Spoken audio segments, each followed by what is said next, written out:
iniciando la segunda sesión de la segunda fase.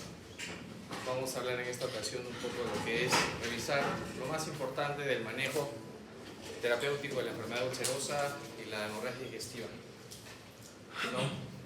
Es un tema bastante extenso, sí, pero creo que lo más importante es el manejo no solo inicial, sino en algunas medidas que hay que conocer después de dar un tratamiento inicial. Listo, hemos hecho una revisión de algunas guías, quizás algunos no están familiarizados, otros sí, sobre las guías más importantes de por ejemplo, la ASG, la Asociación Americana de Gastroenterología, el Colegio de Gastroenterología, que ha sacado algunas guías el año 2021 para lo que es la baja este año, se ha actualizado en 2023, de salud. También es importante tener en cuenta nuestra realidad, ¿no? Y la guía anterior del 2016, esta previa. ¿Listo? Hay algunas cosas que espero que nos alcance el tiempo, pero haciendo una revisión de los conceptos hay que tenerlos claros. Una hemorragia de tipo digestivo es una hemorragia justamente un sangrado a través de la luz intestinal que puede ser varicial o no varicial. Varicial, obviamente, el mecanismo fisiopatológico de la hipertensión portal. Como sabemos que se puede manifestar a través de varices esofágico-gástricas, gastropatía de la hipertensión portal, o también puede haber algunas varices ectópicas más abajo, no solo en estómago, sino también intestino delgado y grueso. Colon. La hemorragia digestiva no varicial es importante tener en cuenta que es el sangrado más frecuente, ¿verdad? Sobre todo digestivo alto. En algunas bibliografías van a encontrar que está incluido la hemorragia digestiva intermedia, ¿no? El alto, que se origina justamente por encima del ángulo ligamento de Treitz, ¿no? El intermedio justamente a través de este ligamento o ángulo hasta la válvula iliocecal, y hemorragia digestiva baja 15% por debajo del ángulo de Treitz. Muy diferente a hablar de hemorragia digestiva de obstrucción intestinal, ¿verdad? Los niveles son diferentes. Básicamente la válvula iliocecal lo divide entre obstrucción alta y baja. ¿Listo? Para que no se confunda. Bien, solamente ha sido una recopilación de las manifestaciones clínicas, porque no siempre es absoluto. Siempre hemos creído que, por ejemplo, una melena, una deposición negruzca, alquitranada, siempre va a ser alta, una hemorragia digestiva alta. No es así siempre, ¿no? Los porcentajes están allí. En un 65% sí va a ser alto, pero hay un 35% que puede ser a partir debajo del ángulo de Treitz. ¿Listo? Entonces, no nos confiemos. La hematemesis sabemos que pues, es un vómito de sangre, sanguinolento, y en el que hay que tener características importantes, ¿no? Si el color de la sangre es oscura, ¿no? Por acción del ácido clorhídrico se convierte, hay lo que se llama hematinización de la sangre, que va a tomar un color oscuro, ¿no? Y hay que tener en cuenta que siempre, y esto lo recuerdo siempre de muchas revisiones o charlas que se dan, que es importante saber si es un color rojo, claro, rutilante, no hay acción del ácido clorhídrico para que se dé este proceso de hematinización, pues puede provenir de una arteriola o de una varice, ¿no? No solamente las varices son en esófago, puede ser, como hemos visto, en estómago o mucho más abajo. Entonces, este tipo de hematemesis a nivel de arteriola o varice puede tener una alta probabilidad, un alto porcentaje de resangrado. Las melenas, como les dije, son deposiciones de disminución en la consistencia, ¿no? De menor consistencia de lo habitual, por acción no solamente del ácido clorhídrico, sino también por acción bacteriana, sobre todo intestinal, colónica, van a dar esta coloración negruzca, ¿no? Como la brea, como el alquitrán. ¿Listo?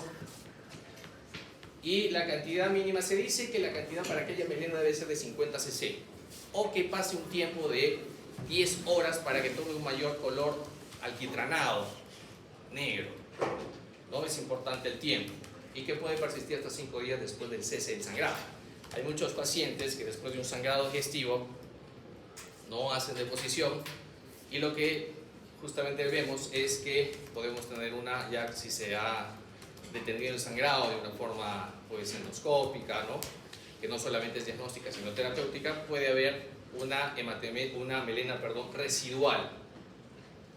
Y la hematoquesia es la evacuación justamente de sangre roja o heces difusamente de color rojizo, rutilante a veces, y va a tomar un color más rojizo a medida que se aproxima a la región rectoanal, ¿no? Puede haber shock hipovolémico sin pérdida aparente de sangrado, ¿no? Puede estar el paciente hemodinámicamente inestable y estar en un shock hipovolémico. En algunos pacientes, el examen físico debería constituir además de un tacto rectal. Algunos pacientes, si bien las melenas por acción del ácido clorhídrico, la hematinización puede acelerar de alguna forma a medida que aumenta la cantidad de sangrado, pero en algunos pacientes hay que hacer un tacto rectal, ¿no? Y eso nos daría una confirmación si las heces son de color negruzcas o no. A veces se obvia este paso y puede generar confusiones en la anamnesis, en el examen físico, ¿no? Que no se evalúa por completo, y a veces estamos llamando al gastroenterólogo para que haga una endoscopía, y cuando de repente es solamente un sangrado, un hemorroide sangrante, una fisura, ¿no? O de repente pues se tomó un bismutol, ¿no? Se tomó algún medicamento que cambió la coloración a las heces, ¿no? Por eso es importante la anamnesis. Bien, esto es importante mostrar la epidemiología. Las guías de la ACG, ¿no? Hablando de hemorragia digestiva alta, para Estados Unidos es un diagnóstico común por emergencia, ¿no? Que se requiere hospitalización, ¿no? Y representa más de 500.000 de admisiones al año. Si alguien quiere ser gastroenterólogo, acá también hay bastante trabajo. Lo vemos con mucha frecuencia. Y vamos a saber por qué. ¿Por qué está aumentando o se ha mantenido quizás no solamente los casos, sino la mortalidad a través de los años? Y para el Perú mantenemos una estadística, como sabemos, la estadística peruana no es buena, pero tenemos una estadística para lo que es hemorragia digestiva alta que representa más o menos unos 150 por 100.000 adultos año, y la mortalidad va entre 10 y 20%. Quizás la mortalidad, miren, se ha mantenido, quizás para el Perú, según IETSI, de las guías de salud, podría ir más allá de repente de ese 10 o 15%, porque a nivel mundial, como ya sabemos y ustedes habrán podido escuchar o revisar, se ha mantenido el porcentaje de mortalidad global entre 5 y 15%. Es decir, el 10% viene a ser una cifra que se ha mantenido a lo largo del tiempo. Siempre se comenta ¿por qué no ha cambiado esta mortalidad, a pesar de que siempre se ha comentado que la tecnología, el hecho de que haya equipos mucho más sofisticados, ¿no? tengamos más a la mano y no haya variado este porcentaje de mortalidad, ¿no? ¿Por qué se mantiene el 10% a lo largo de muchos años?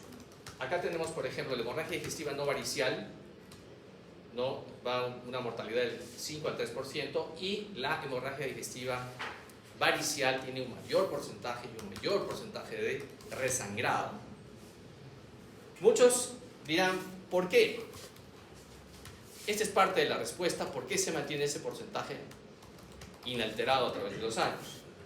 En un 85-90% se autolimita, y en un 10 a 15% es continua o recidiva y puede generar la muerte del paciente. Entonces, ¿ustedes qué creen que puede estar pasando a raíz justamente de ese 10 a 15%? Ustedes dirán, pero si es un 80-90% que se autolimita, o sea que si yo no hago nada, soy expectante o simplemente hago lo mínimo básico, el paciente puede salvarse. Pero justamente, si se dan cuenta, esa diferencia es lo que se mantiene inalterado a través del tiempo, que continúan sangrando o recidivan o resangran. Entonces la pregunta es ¿por qué? ¿Por qué hay más tecnología, más endoscopios de última generación, más al pie del paciente, gastroenterólogos que hacen guardia las 24 horas del día con el equipo disponible, con la unidad disponible, y se siguen muriendo? O sea, 1 de cada 10 se muere. ¿No? La respuesta es, ¿qué puede estar pasando?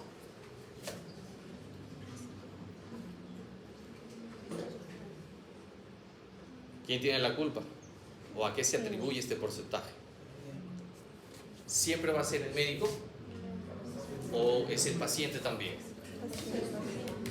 El paciente también tiene la culpa, ¿verdad? O sea, siempre le vamos a echar la culpa al paciente. En este caso le vamos a echar la culpa. Sí, ¿no? ¿Por qué le vamos a echar la culpa? Porque toman alcohol, ¿verdad? Porque se toman pastillas sin que nadie les diga nada, se automedican, ¿no?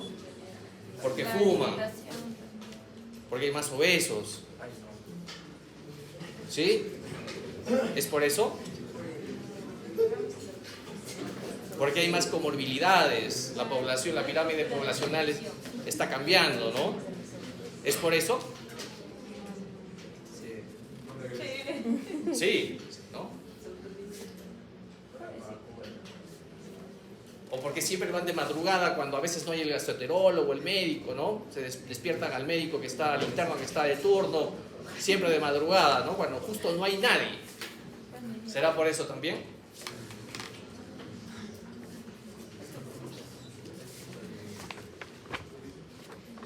¿O no? Ahí está la pregunta y ahí está la respuesta también. Siempre va a ser la culpa, a pesar que querramos ver al paciente, que tendrá pues algunas responsabilidades, pero siempre va a ser la culpa de quien atiende al paciente. Siempre. ¿Por qué? Porque siempre va a existir el exceso de confianza al ver estos porcentajes, ¿no? 90% se autolimita. Es 10%, ¿no? 1 de cada 10. Alguien pues puede fallecer pues, por alguna complicación, nadie está libre. Pero es mucho ese porcentaje, ¿no? Entonces, es muchas veces el pensar que si yo lo trato o si se va a autolimitar, no, ese paciente puede resangrar, la recidiva es muy grande, el exceso de confianza siempre, por más que tecnología que haya, siempre hay ese exceso de confianza y eso es lo que mantiene ese 10%. Es del médico, porque el médico si ve un sangrado digestivo y más se hace un buen examen físico, una buena anamnesis, ese paciente no tiene que moverse. Muchas veces hasta el paciente se siente bien y se quiere ir a la casa.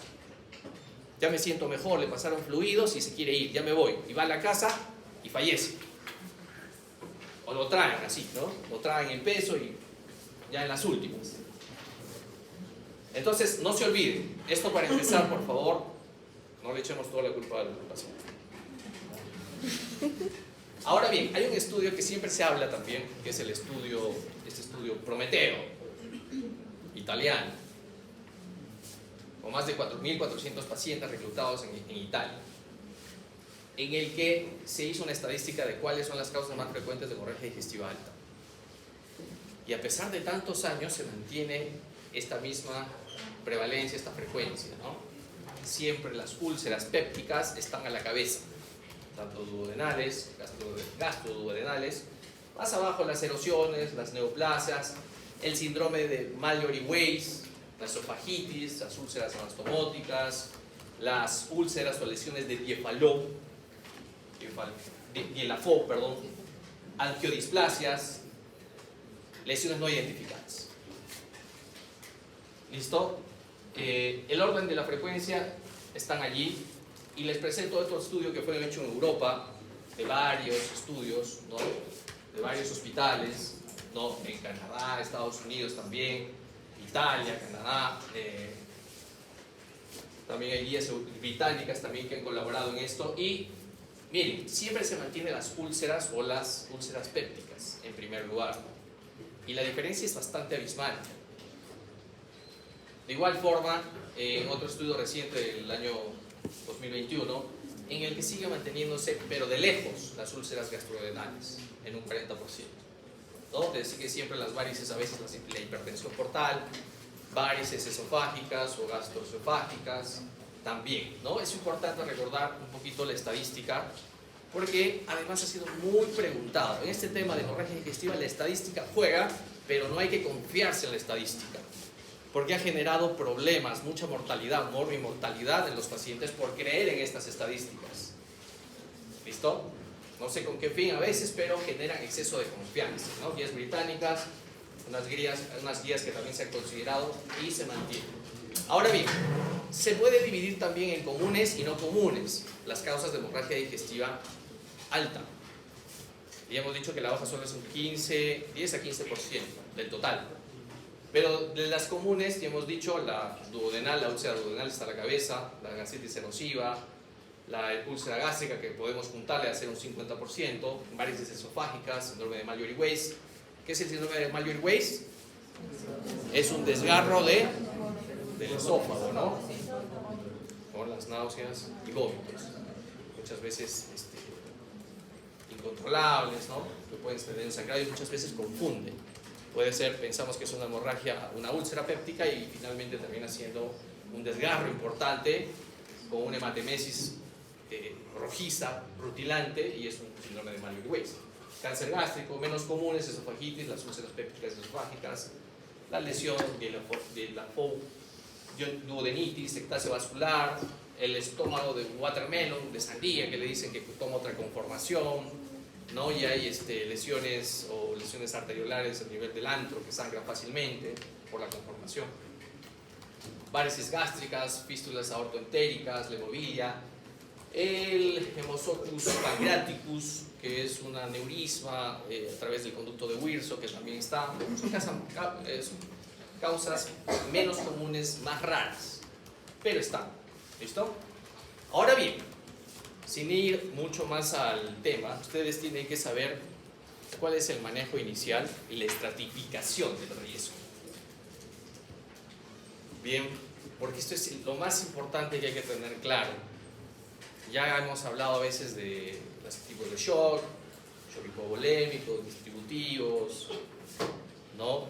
Neurogénicos, etc. Pero aquí hay algunas particularidades de acuerdo a las guías, ¿no? Que han dado mejores resultados. Y esto hay que tenerlo en cuenta. La anamnesis. Ese es también otro punto débil que hay que considerar. Si ustedes hacen un triaje en emergencia y tenemos varios pacientes, entre jóvenes, y podemos tener en una misma noche hasta 2 pacientes o 3 que tengan algún tipo de hemorragia digestiva, sobre todo si es un feriado largo, ¿no? La Semana Santa, Año Nuevo, llegan. Yo he sido testigo que en una sola mañana vinieron 4 pacientes con hemorragia digestiva. Entonces, siempre me acordaré del colega con el que trabajo, ¿te acuerdas? 4 pacientes, 4 de gastroenterólogos. Ya no había gastroenterólogos, no había equipos para en ese momento atender.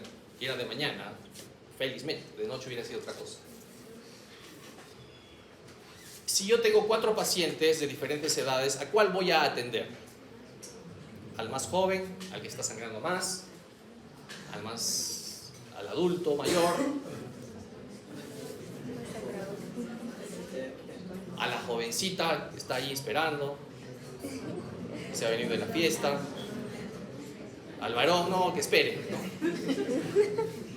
no está borracho así, ¿verdad? ¿Así? ¿O a quién? Al adulto mayor. ¿Por qué? Se muere más rápido, porque ya le queda menos tiempo, ¿verdad?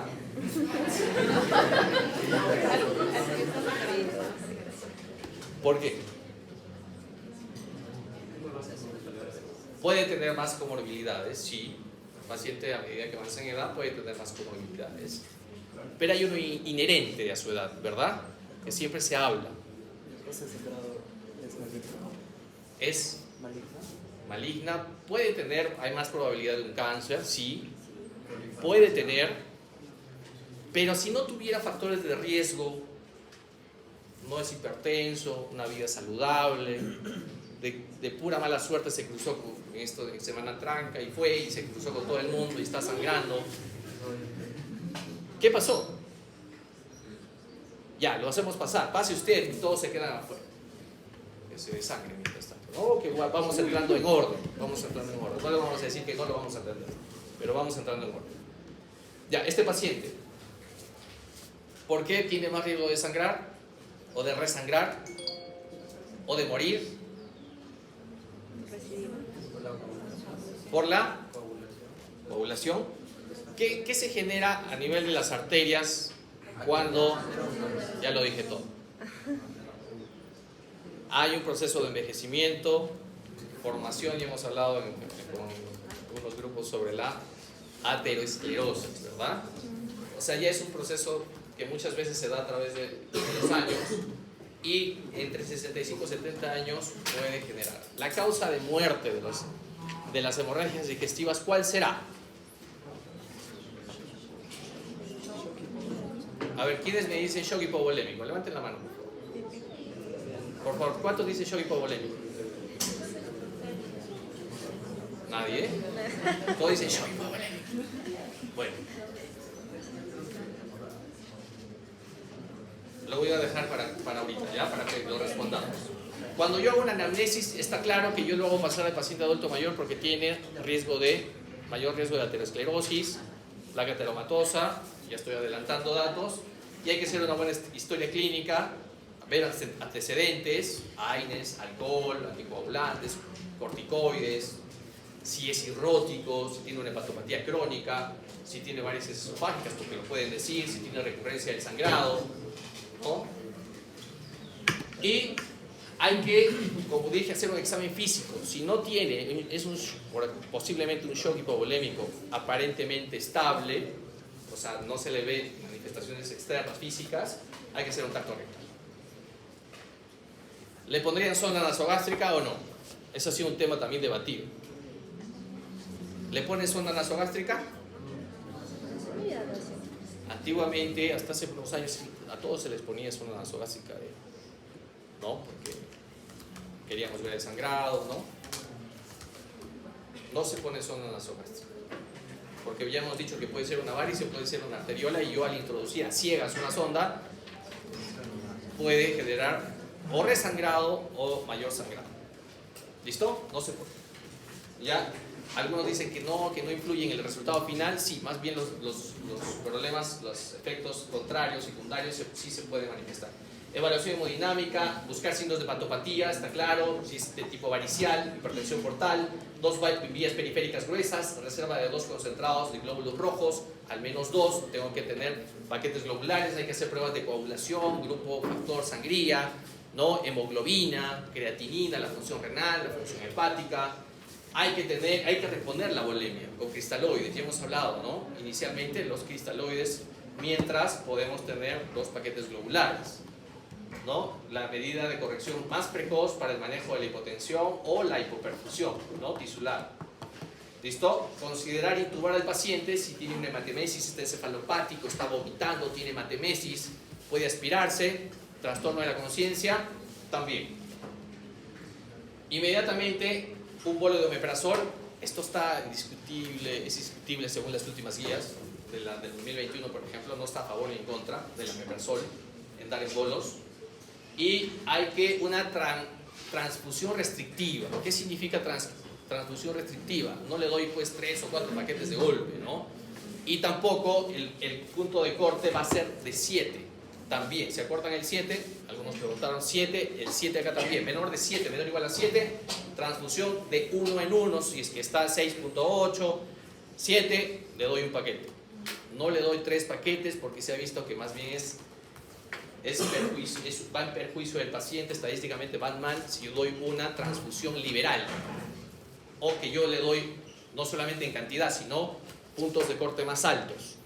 Digamos, le doy en 9, lo transfundo con 2 paquetes, ¿no? Se ha visto que la mortalidad aumenta. En pacientes con enfermedad cardiovascular preexistente, allí sí se recomienda hemoglobina menor o igual a 1. En otra estadística igual, con cardiopatía o sin cardiopatía. A ver, al final vamos a tomar la lista. ¿Quién se ha retirado nuevamente? Por favor. Ya, porque no me han dicho nada, ¿no? Sí, no me dijeron. ¿Sí? Ya, Vamos a poner una X en la asistencia. Bien. Veo que salen todos en mancha. Bien. Esto es con cardiopatía, sin cardiopatía. ¿No? Si es con hemorragia, sin hemorragia. 8 y 7. ¿No? En pacientes que pueden estar hemodinámicamente estables, pues podemos monitorizar, hay que monitorizar al paciente, hay que pegarnos al paciente, hay que hacer una valoración hemodinámica, esto ya creo que ya lo han revisado, ¿no? Si es hemorragia leve, moderada, grave, masiva, de acuerdo a los signos vitales, la presión. No se olviden al evaluar al paciente que hay que hacer una evaluación del estado de hemodinámico. Se habla del ortostatismo o la hipotensión ortostática, ¿no? No se olviden, el paciente siempre se evalúa echado, pero sobre todo sentado o de pie, idealmente sentado, porque varía. Y al hacer ese cambio de posición nos da un ortostatismo que los pacientes que están inaparentemente o aparentemente estables, el solo hecho de sentarlos puede generar una gran inestabilidad y variar la presión, ¿no? En más de 10 milímetros de mercurio, mejor dicho, va a caer, o que aumenta la frecuencia cardíaca en más de 20. ¿Ya? Eso es importante al hablar de ortostatismo o hipotensión ortostática. Y una hemorragia masiva, bueno, pues la presión es menor a 70 o la frecuencia se eleva por encima de 120, ¿no? Bien, no se olviden, la estratificación del riesgo. Hay algunos scores. ¿Cuáles? Por ejemplo, Glasgow Blatchford, ¿no? Otro es la puntuación de Rocal. Hay otra, la IM o IMS 65 o la ABC, ¿no?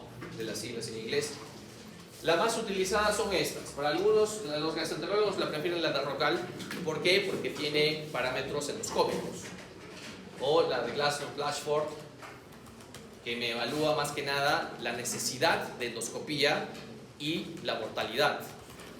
Aquí Rocal, la mortalidad y el pronóstico, ¿no? El pronóstico Rocal, hay algunas puntuaciones. Y el Lyme 65 tiene algunos parámetros laboratoriales, a diferencia, por ejemplo, del Glasgow-Blatchford, que me pueden ayudar a predecir la mortalidad también. Y esta última del ABC, que incluye la edad, acá no incluye la edad como vamos a ver, acá sí, la edad que es importante, ¿no? Por eso es una última que se está utilizando también con más frecuencia y que también nos va a dar pues, una predicción de la mortalidad.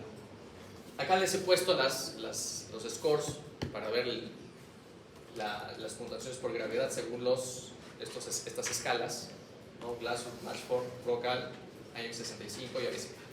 ¿Listo? No se olviden, acá hay temas endoscópicos en la Rocal, por eso la prefieren los gastroenterólogos. Acá no considera la edad, a diferencia del ABC. ¿Listo? Y es importante para el manejo. Y nos ayudan estos scores, estas escalas, para determinar la necesidad no solamente de endoscopía, sino de diagnóstico. Ahora bien, habrán escuchado hablar de John Arthur Forrest, ¿no? Que cuando expuso su primera clasificación no le tomaron en serio, ¿no? En los años 1970 y tantos, no me acuerdo ahorita, pero era joven todavía y no le dieron mucho crédito, pero lo que quería él, además de establecer una clasificación endoscópica, era determinar el porcentaje de resangrado, justamente, ¿no? Que lo dividió en 1A, sangrado en chorro, 1B, sangrado en sábana, 2A, vasos visibles, 2B, coágulo adherido, 2C, una mancha pigmentada y 3, fondo limpio. De sangrado absoluto a un fondo limpio que no sangraba. Tenemos otra clasificación de varices esofágicas según Baveno, varices gástricas según Sarín y esofagitis según Los Ángeles. Esta también la utilizan mucho también, ¿no? También es importante para las úlceras, esofagitis, úlceras esofágicas. Ahora bien, Forrest justamente estableció el porcentaje de resangrado según su clasificación. Obviamente, este porcentaje de sangrado en chorro, o NAPA o CAPA, el 55% requiere terapia endoscópica. Las últimas guías coinciden plenamente con estos estudios. La guía 2021 le da la razón a Forrest hasta ahora, ¿no?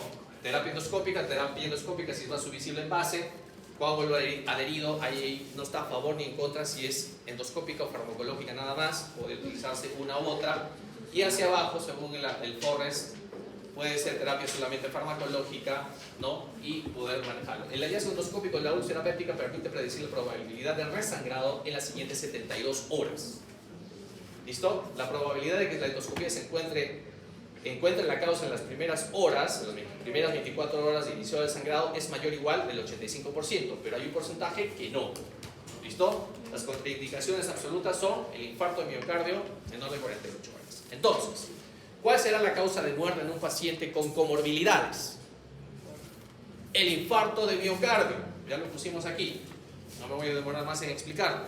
Sobre todo si tiene comorbilidades, si es hipertenso, si es obeso, tiene dislipidemia encima, tiene más bien el porcentaje a veces de, no es un shock hipovolémico, si bien sí, es una causa sí, pero muchas veces el paciente, a pesar que le hacen una terapia endoscópica, fallece por infarto agudo de miocardio. Insuficiencia respiratoria severa, también hay algunas contraindicaciones, perforación digestiva y eluxación atoloaxoidea. Bien, ahora bien, si el paciente va a ser sometido ya a una endoscopia, una terapia endoscópica, hay un tratamiento preendoscópico, ¿no? Las nuevas guías indican que hay que administrar, como antes de someterlo a la endoscopía, eritromicina a una dosis de 250 miligramos con el objetivo de un efecto prokinético. Favorece el vaciado gástrico 30 minutos antes de realizar la endoscopía, acorta el proceso de la endoscopía, del procedimiento, ¿no? Pero tiene algunas contraindicaciones o podría generar algunos efectos adversos como el QT largo, hipocalemia, hipocalcemia, ¿no? También. Y si es un paciente con hepatopatía crónica, con hipertensión portal, ¿no? Hay que primero darle dos tipos de tratamiento, ¿no? Un vasoactivo tipo somatostatina o leotrótide, ¿no? En la dosis indicada, o terlipresina, que también se está utilizando mucho últimamente, y antibiótico terapia para evitar la translocación o contrarrestar la translocación bacteriana, ¿no? Y reduce el riesgo de infección y la mortalidad y la recidiva hemorrágica, como norfloxacino o ceftriaxona. Las guías de la IETSI utilizan ceftriaxona, ciprofloxacino, pero si la resistencia se está optando por dar norfloxacino en vez de ciprofloxacino, ¿no? ¿Cuánto es el tiempo en que yo me debo demorar para hacerle una endoscopía? No más de 24 horas. 12 horas en casos de hipertensión portal, varices, de repente que tenga varices esofágicas, menos de 12 horas, pero el tiempo no debe pasar de 24 horas. Estadísticamente, hasta a veces la estadística pues es el problema, en menos tiempo puede generar más bien aumento de la morbimortalidad, ¿no? Como en periodos menores a 6 horas. Ya bien, y este es un algoritmo que es importante que lo tengan y que quizás ha variado muy poco con las últimas guías, ¿no? Es el algoritmo de la IETSI, de sospecha de hemorragia digestiva alta, el manejo inicial, que hemos dicho hay que reanimarlo hemodinámicamente, si hay un sangrado masivo y hay inestabilidad hemodinámica hay que darle glóbulos rojos, si la hemoglobina es menor a 7, paquetes globulares, transfusión de tipo restrictiva, no liberal, ¿no? Ante la sospecha de sangrado varicial, pues también hay que hacer una endoscopía mucho más rápida, menor. Si no funciona la endoscopía y no se logra hacer una ligadura en una escleroterapia, de repente, o aplicar algunas sustancias tipo cianocrilato, pues se puede aplicar una sonda de Sainz-Lakemore, ¿no? Que es una medida de emergencia, ¿no? Colocar una sonda inflable que va a hacer un efecto de compresión en las zonas probablemente sangrantes, ¿no? Entonces yo tengo que estratificar el riesgo, utilizar por ejemplo el índice de Glasgow-Blatchford, si es menor o igual a 1, si es 0 o 1, puedo manejarlo ambulatoriamente. Le doy de alta, pero bajo seguimiento, ¿no? Informar al paciente sobre la posibilidad de recurrencia del sangrado y hay que orientarlo. Pero si es mayor o igual a 2, ¿no? Aquí la posibilidad es que necesita una endoscopía. ¿No? Esto me va a hablar de bajo riesgo y alto riesgo. Aquí damos en esta guía omeprazol endovenoso 80 miligramos en bolo, o también se puede utilizar de 40 miligramos cada 12 horas. Es igual, según la estadística no hay diferencias. Es en sí una ampollita de 40 miligramos de omeprazol diluido en 100 y pasarlo a 20 cc hora. Ese es el equivalente en darlo en infusión, ¿no? Podemos darlo en infusión o en bolos. Y si es varicial, hay que darle antibióticos como hemos visto, ¿no? Hay que darlos, ciprofloxacino o ceftriaxona en las dosis ahí. También octreotide en las dosis que también vemos allí, ¿no? Y realizar una endoscopia. Eso es previamente. Esta es la guía 2021. Es algo similar. Utiliza también la escala de Glasgow Flashboard 0-1. Igual, es muy similar a pesar que tiene una diferencia de algunos años. Pero es muy similar. Entonces lo doy de alta bajo supervisión y si es mayor o igual a 2, le hago tratamos de compensarlo hemodinámicamente, ¿no? Damos eritromicina si la tenemos. En este caso la guía establece eritromicina como primera opción, como un prokinético, ¿no? Y la endoscopía dentro de las 24 horas y hay que ver si tienen hallazgos de bajo riesgo endoscópico o de no bajo riesgo endoscópico, ¿no? Para ver si el paciente está estable o no está estable para hospitalizar. Bien, este es el manejo ya avanzado de un paciente que se le realiza endoscopía, ya, ¿no? Si es una hemorragia no varicial, de una varicial, y hay que ver el Forrest. Hay un Forrest que va de 1 al 2A, y es el punto de corte. A partir del 2B, ya, mejor dicho, hasta el 2B, y a partir del 2C en adelante, nos cambia la actitud, ¿no? Por ejemplo, del 2C al 3, no realizar hemostasia, hay que sacar el índice de Rockall. Si es menor o igual a 2, pensar en dar una alta precoz, pero si es mayor a 2, hay que hospitalizar, ¿no? Y de igual forma, casi es un Forrest menor, manejo inicial de hemostasia. Si persiste el sangrado, hay que hacer radiología intervencionista de repente, a pesar de que se ha hecho una terapia endoscópica, una embolización, y si no funciona la embolización, una cirugía abierta. Ya, la estabilidad 2021 de igual forma indica lo mismo. Si no funciona la terapia endoscópica, la embolización y si no la cirugía, ¿no? De igual forma, si el sangrado se detiene, se da terapia por 3 días más de inhibidor de bomba de protones, ¿no? Y se hace seguimiento posteriormente. ¿Listo? En el otro lado, igual, si es que funciona la radiología intervencionista con la embolización, hay que brindar omeprazol en las dosis indicadas hasta iniciar la vía oral, ¿no? Hay que hacer el switch de endovenosa a vía oral. Si es varicial, tiene un manejo algo distinto, ya hemos hablado, hay que hacer la ligadura con bandas, si no funciona la escleroterapia, la sonda de Sandstacke-Blackmore, ¿no? Es una medida última de emergencia para salvarle la vida al paciente, y ahí tenemos, si es que sí resangra, ¿no? Hay que someterlo a algunos procedimientos, los tipos SHANTS, ¿no? Transyugulares intrahepáticos, ¿no? Hay que hacer una derivación portosistémica. Y si el sangrado se detiene, hay que hacer una segunda hemostasia endoscópica, hay que hacer un control, y si no, si persisten los TIPS, ¿no? O estos SHANTS o cirugía. ¿Listo? Esto es lo que ha cambiado en la última guía, es importante, las altas dosis de inhibidores de bomba de protones, ya para terminar, que se indican post-endoscopia, post-terapia endoscópica, altas dosis de inhibidor, 8 miligramos en bolo, más la infusión por 3 días, como les dije, una pollita de 40 en 100 a 20 cc hora, o 40 en bolos de 2 a 4 veces al día por 3 días. A partir del Forrest 12 en adelante, terapia estándar vía oral. ¿Listo? Porque ya sabemos que hay menor riesgo de resangrado.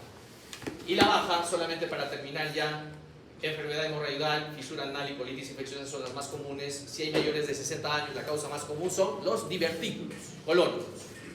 Y los de menores de 60 años, iguales en edad, enfermedad inflamatoria intestinal, colitis ulcerativa, enfermedad inflamatoria, enfermedad de Crohn, cáncer, pólipos renales. En niños, el más frecuente son los pólipos, el menos comunes son la ictodisplasia, tumores intestinales, esta enfermedad hereditaria, ¿no? de telangiectasias a nivel de todo el tracto gastrointestinal, ¿no? Que es el Osler-Weber, el Henoch-Schönlein, que es un tipo de vasculitis que ya lo revisamos, de hemorragia digestiva alta masiva, que en algunos casos puede utilizar la sonda por aspiración. La diverticulosis, de igual forma, es un sangrado diverticular, no doloroso, es rojo brillante, no duele a menos que haya diverticulitis, que se le llama, conocido como la apendicitis izquierda, ¿no?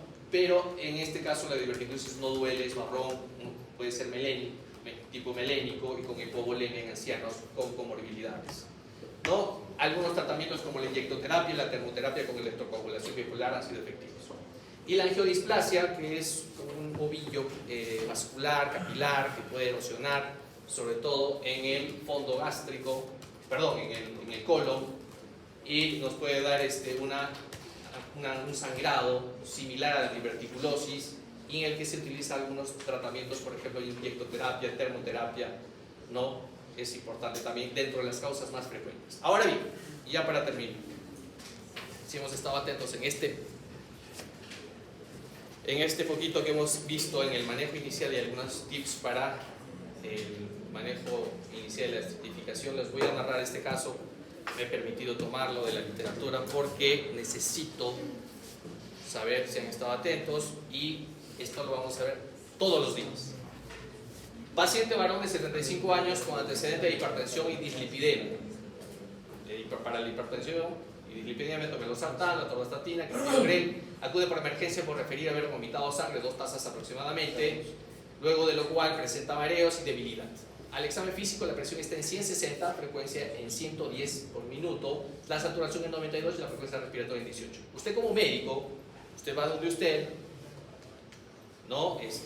Esto en la madrugada, ¿no? Aproximadamente 2 de la mañana, ¿no? Le indica lo siguiente: colóquele una vía periférica endovenosa, infusión de cristaloides, 1 litro, póngale sonda nasogástrica, pregunta por antecedentes, se le solicitan exámenes de laboratorio como hemograma, glucosa, creatinina, perfil hepático y monitoreo. 2 horas después el paciente se siente mejor, después de haber pasado lactato de orilla en 1 litro, desea irse a su casa, pero la presión le tomamos y está en 110/70. La frecuencia es 96, se programa para endoscopía a las 7 de la mañana, que viene el gastroenterólogo en este hospital, y se le indica mientras tanto omeprazol 80 miligramos endovenoso y ceftriaxona 1 gramo endovenoso. Al momento de ingresar a la sala de endoscopía hay retorno venoso por la sonda nasogástrica y se pone pálido el paciente y con diaforesis. La presión está en 70/40, la frecuencia está en 115 y la hemoglobina llega a 7. Se le transfunde 3 paquetes globulares previo al inicio de la endoscopía a 7 de la mañana, y previo a la endoscopía presenta nuevamente matemesis roja de aproximadamente 250 mililitros. La endoscopía digestiva revela una úlcera sangrante en la chorro, el fondo gástrico. Se le realiza termocoagulación con algún plasma y se detiene el sangrado.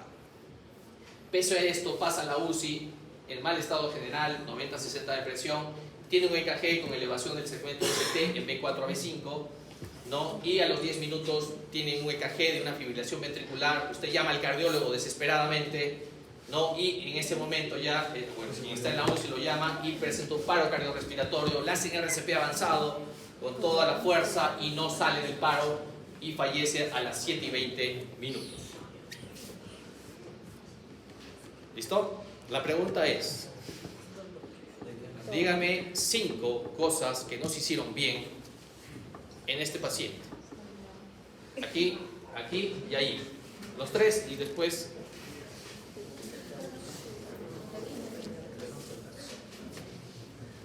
Cinco cosas, ¿ah? ¿Y por qué? ¿Y cuál es lo correcto? A ver.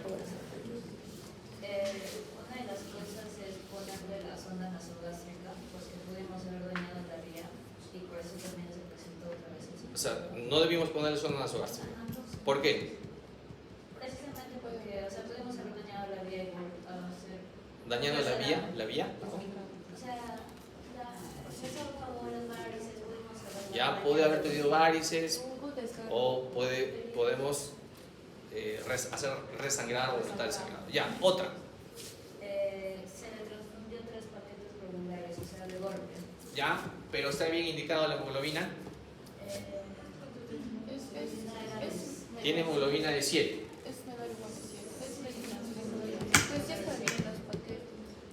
Ya, podría estar bien los paquetes, pero depende en qué momento lo estamos indicando también, ¿no? ¿Es al ingreso o ya estamos acá? ¿Y qué tipo de, yo hago la repregunta, qué tipo de sangrado es o qué tipo de hemorragia es? ¿Es leve, moderada, severa? ¿Qué te impresiona? Primero decir que vomitó 2 tazas de sangre aproximadamente, es decir, que fue un volumen bastante alto. Y de igual forma la presión arterial me indica que obviamente, como perdió mucha sangre, la presión obviamente bajó e incluso sigue bajando después de eso. Para mí que sería una moderada severa. Sería ya hasta este punto yo creo que ya no estamos moderados, ¿no? Ah, no, o sea, la primera parte. ¿No? Ya estaríamos hablando, si hacemos la diferenciación de la valoración hemodinámica, ya estaríamos en una severa, ¿no? Ya. ¿Qué más? Hasta ahí ya tengo dos, me han dicho dos, ¿no? Sí. ¿Cuál más? ¿O no hay más? Todo lo demás estaba bien. Hay muchas cosas, ¿eh? Creo que no sé si habrá. De repente está todo bien, no sé. Casi todo bien. No estoy segura, pero el hecho de que la endoscopía se haya retrasado también bastante tiempo hasta que llegue. ¿Se ha retrasado? Sí, porque generalmente la endoscopía se tiene que hacer en las primeras horas y no después de. Bueno, tenemos un lapso, pero hemos dicho que estamos dentro del tiempo. ¿Ya?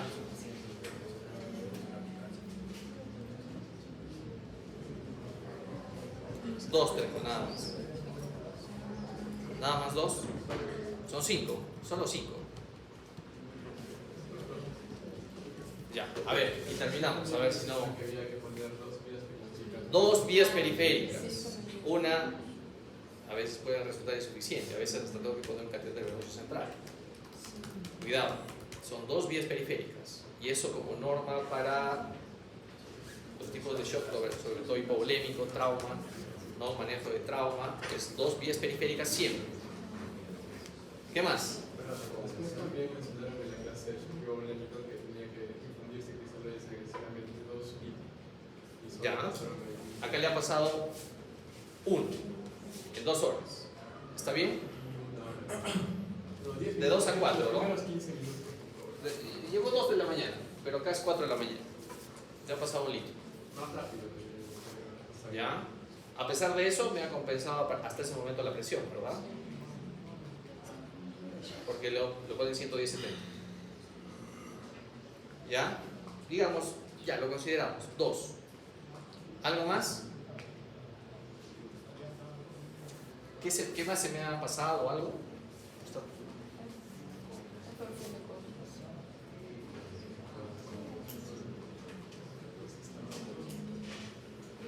Dos nada más, vamos a repartir el punto. Uno más, a ver, ¿quién me levantó más la mano, dijimos? Y ya para terminar, porque creo que el otro grupo está bien de YouTube. Está dando examen. Ya no hay nadie más en el otro grupo. ¿O son los dos grupos en uno? ¿Sí? Porque ya no veo a nadie. Sí, supuestamente. A ver, ¿quién más me faltó? Creo que acá, ¿no? Los tres y después... A ver, solo me han dicho dos nada más. ¿Hay algo más?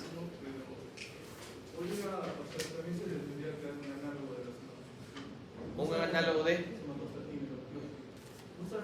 ostrótide. Si no sabemos la causa, le damos ostrótide. Con vasoconstrictores plásticos.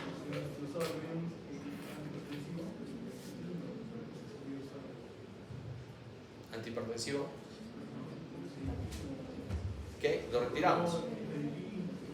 ¿Nifedipino? ¿Le damos nifedipino? No, ¿qué estamos diciendo? Ordenemos las ideas. A ver, allá, y terminamos, ¿ah?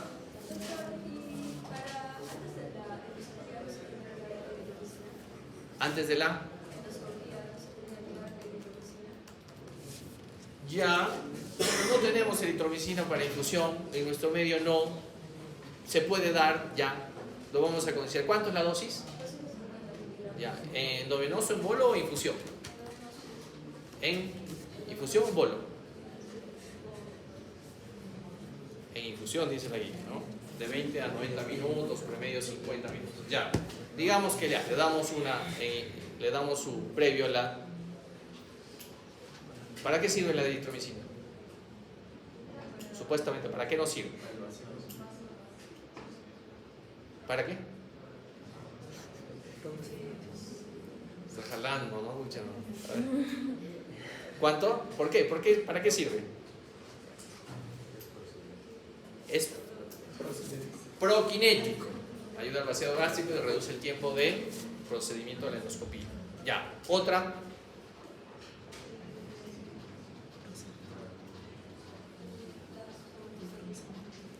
somatostatina. ¿Están de acuerdo que es somatostatina? ¿Sí o no? ¿Para qué es la somatostatina o el Octrótil? ¿Para qué sirve? Para la hipertensión portal, por el sangrado por hipertensión portal, ¿no? Vasoconstricción esplácnica intestinal. No me va a ayudar, a menos que yo sepa, ¿tengo algún indicio de hepatopatía crónica con hipertensión portal? No. Otra, ahí solo es un cuartito, un cuarto de participación. Nada más. A ver, está desesperado atrás. A ver, seguro que tiene como 5.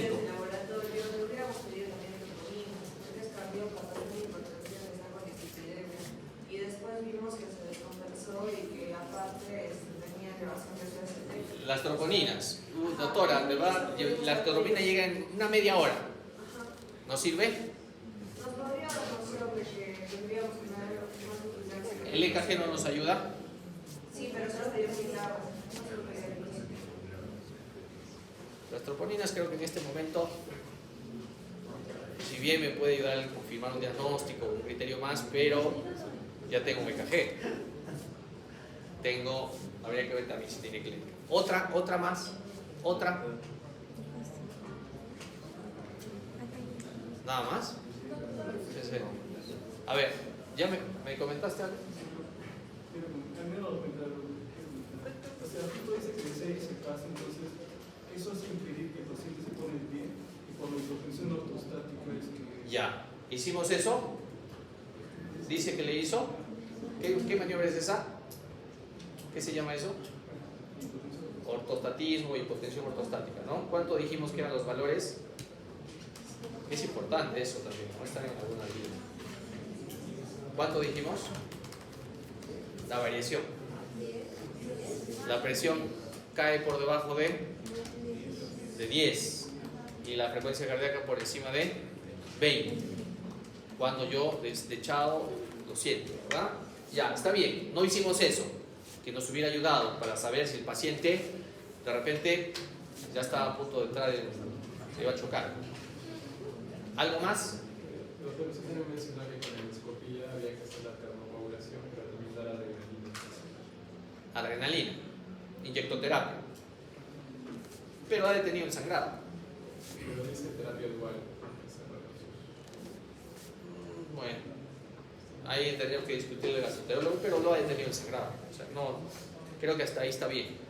Al menos que sepamos, hasta ese momento lo ha hecho bien. De que haya resangrado después, no lo sabemos. Pero hay algo más que me olvidé. ¿O está todo lo demás bien? A ver. O sea, tal vez no lo permite el caso clínico, pero intentaría ampliar estudios de coagulación, porque él toma ya de por sí clopidogrel que aumenta el riesgo de sangrado. Dentro de las cosas, los perfiles de coagulación, ¿qué pediría? ¿Qué pediría? En general, lo típico, TP, INR y el plaquetas. TP, INR, plaquetas, TPT. TPT, TPTA, ¿ya? Eso. Y algo más que siempre se nos olvida. Estamos ya enviando la orden. Hay algo importante y hemos hablado también de transfusiones. Grupo sanguíneo. El grupo sanguíneo. ¿Lo pidió? Estamos tratando de ser específicos, no lo pidió. Y siempre se pasa, porque después otra vez la orden, perdemos tiempo. Y si no sabemos el grupo sanguíneo, ya sabemos qué vamos a utilizar, ¿verdad? O negativo, ¿no? Que a veces no hay, pues, ¿no? No hay. Pero ideal es pedirle su grupo sanguíneo para transfundir. ¿Listo? ¿Algo más? Que sí, o sea, le han dado diferente ceftriaxona que pensando como si fuera una hemorragia. Correcto, miren, están entre los ojos. Le hemos dado ceftriaxona. ¿Y qué más? ¿La ceftriaxona está indicada o no? Si es que sabemos y sospechamos una hemorragia varicial. Correcto. Acuérdense ¿por qué motivo? Si es varicial, ¿por qué lo damos?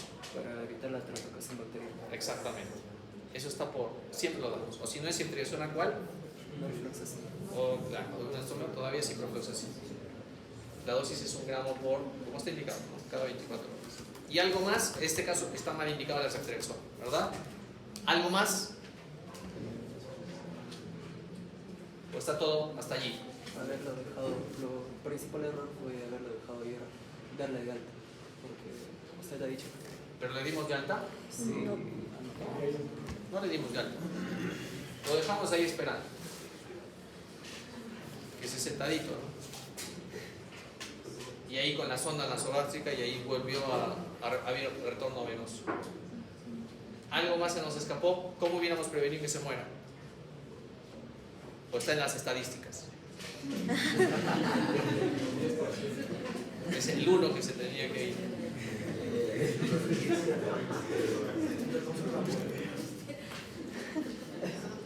El de la UCI llamando al cardiólogo, ¿no? Aquí, por ejemplo, este es un tema que recién vamos a ver. Fibrilación ventricular. ¿Acá pudo haber hecho algo? ¿Acá pudo haber hecho algo? ¿O me voy y me salgo y lo dejo al paciente con fibrilación ventricular y llamen al cardiólogo? ¿Sí? ¿Qué se hace en ese caso? Fibrilación ventricular con pulso. ¿Qué se hace? Con pulso, ¿ah? Todavía con pulso.